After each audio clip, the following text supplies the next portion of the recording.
салом дӯстон, Роналдо дар қатори беҳтаринҳои соли 2023 нест. Чӣ хел нест? Ана ҳамин хел нест. Ин мардаки хуб дар соли ҷорӣ 54 гол зад ва беҳтарин бомбардир дар соли 2023 гардид. Аммо Федератсияи байналмилалии таърих ва омори футбол ба хулосае омадааст ки Криштиану Роналдо ва голҳои ӯ ягон қурбе надоранд. Ана ёбугир, Криштиану ҳам он нафаре нест ки ором шинад. Ӯ дар комментарияҳои ин пост ҳазломез ва танзона смайликҳои хандаро монд. Шарҳи ин ва дигар хабарҳои муҳими футбол дар видеои имрӯзаи мо. Лайки қиматбои худро гузоред, мо бошем сар мекунем.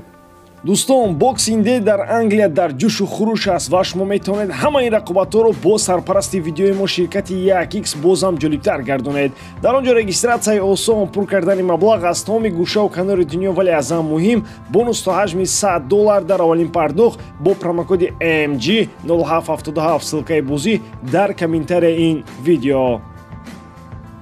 Карло Анчелоти шартномаи худро бо дастаи Реал Мадрид тамдид кард. Акнун мутахассиси бразилӣ бо дастаи шаҳри Мадрид то соли 2026 шартномаи ҳамкорӣ дорад. Яъне бобои Анчелоти бо эҳтимоли ғолиб то соли 2026 дар Реал Мадрид кору фаъолият хоҳад дошт. Дар Испания рӯзи 28 январ рӯзи афандӣ қайд карда мешавад. Анчелоти бошад ҳамаро рӯзи 29 афандӣ кард. Охир аз тобистон то ҳамин дам ҳама мегӯянд ки тамом. Анчелоти то тобистони дигари дар дастаи шоҳона хоҳад буд ва пасон ба мунтахаби Бразилия меравад. ҳама мегуфтанд ки ин кори ҳал шудааст.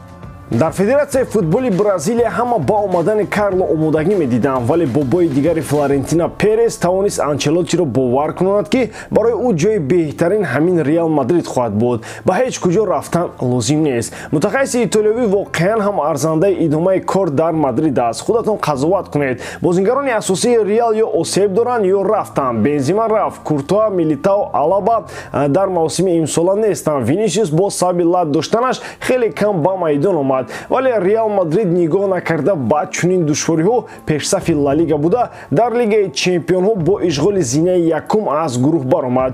Зурӣ дар ҳамин марҳилаҳо маълум мешавад. Анчелоти новобаста ба сину сол то ҳол зур аст. Мбаппе метавонад равзанаи трансферии тобистонаро интизор нашуда аз ПСЖ равад. Ин метавонад моҳи январ рух диҳад, вале бовар кардан хеле мушкил аст ки ПСЖ ин бозингарро дар ними мавсим ҷавоб медиҳад. Чун дастаи шаҳри Париж ба марҳилаи баҳории Лигаи Қаҳрамонҳо роҳ ёфт, пас ин футболбоз корро бояд то охир тамом кунад. Аммо як чиз аён аст, тибқи шартнома Мбаппе то тобистони соли 2024 бояд шарафи дастаи пойтахти Фаронсаро ҳимоя кунад. Ин маънои онро дорад ки ҳамлагари фаронсавӣ метавонад оғоз карда аз моҳи январи соли нав бо дилхуд даста гуфтушуниро дар мавриди гузариши худ оғоз кунад. Инҷо Реал Мадрид табиист ки дар назар дошта мешавад. Онҳо ба ягон ҷо гум намешаванд. Мадридиё дар навбат якум хоҳанд буд.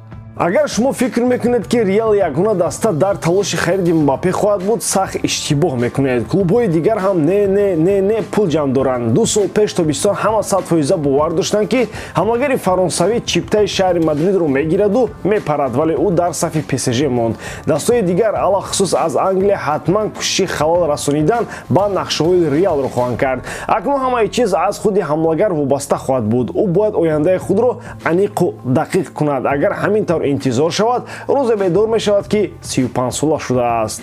Иско дар дастаи Бетис мемонад. Бозингари испанӣ шартномаи худро бо Андалусо тамдид кард. Акнун нимҳиматгари собиқи Реал то тобистони соли 2027 бо Бетис шартномаи ҳамкорӣ дорад. Ӯ пас аз Реал Мадрид иштиҳои хеле баланд дошт ва пешниҳоди чандин дастаҳоро рад кард, вале пасон Иско пешниҳоди дастаи Севияро қабул намуд. Чанд муддат пас аз ин дастаро ҳам Иско партохту якчанд вақт бекор буд. Акнун ӯ ҷои худро пайдо кардааст ва чунон ба назар мерасад ки воқеан ҳам хушбахт аст. Дар Бетис ӯ худро ба роҳат эҳсос мекунад ва моҳорати худро дуруст нишон дода метавонад.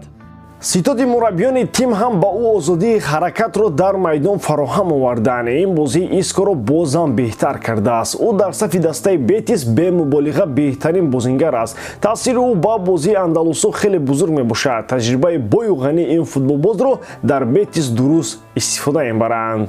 Криштиану Роналдо бо смайли ки ханда ба рӯйхати беҳтарин бозингарони соли гузашта вокуниш нишон дод. Футболбози португалӣ дар топ 10 қарор нагирифт. Федератсияи байналмилалии таърих ва омор рӯйхати бозингарони беҳтарини соли 2023-ро нашр кард. Биёед бо он шинос шавем ва дарк кунем ки воқеан онҳо арзандатар аз Роналдо буданд ё ҳамаи ин як дурӯғи калон аст. Дар зинаи якум Эрлинг Холланд қарор дорад. Ӯ дар соли 2023 требл гирифт. Бозингари дуввуми беҳтарин дар ин рӯйхат Килиан Мбаппе аст. Месси дар ҷои сеюми рейтинг қарор дорад.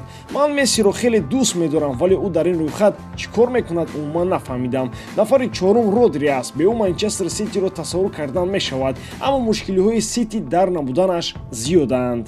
Дар зинаи панҷум Ҷуд Беллингем аст. Бигзор бошад. Де Брюйне шашум ва Харри Кейн ҳафтум шуданд. Ягона португалӣ дар ин рӯйхат Бернардо Силва мебошад ки ба ӯ мавқеи ҳаштум дода шуд. Винисиуси ҷураи мо мақоми нуҳумро соҳиб гашт. Роналдо ба ин рӯйхат назар карда ному насабашро бо дурбин ҳам наёфт. Росташро гӯям, ман ҳам мешудам ба мисли Роналдо худро эҳсос мекардам. Бигзор Роналдо дар лигаи сатҳаш пасттар аз Аврупо теъдоди зиёди голҳояшро зада бошад, аммо мебахшед, ӯ 38 сола аст. ҳадди ақал ӯ бояд дар топ 10 қарор мегирифт. Кадом бозингар дар ин сину сол 54 гол дар як сол зада буд? Ман чунинҳоро намешиносам. Агар шумо шиносед, метавонед дар комментария нависед. ба ҳамин тамом бори дорам ки эҷодкории ман ба шумо писанд меояд. Лайк, комментария ва дар канал обуна шуданро аз ёд набароред. Бо шумо мисли ҳар вақта Муҳаммад Гейров. Хай бародарон, дар паноҳи Аллоҳ.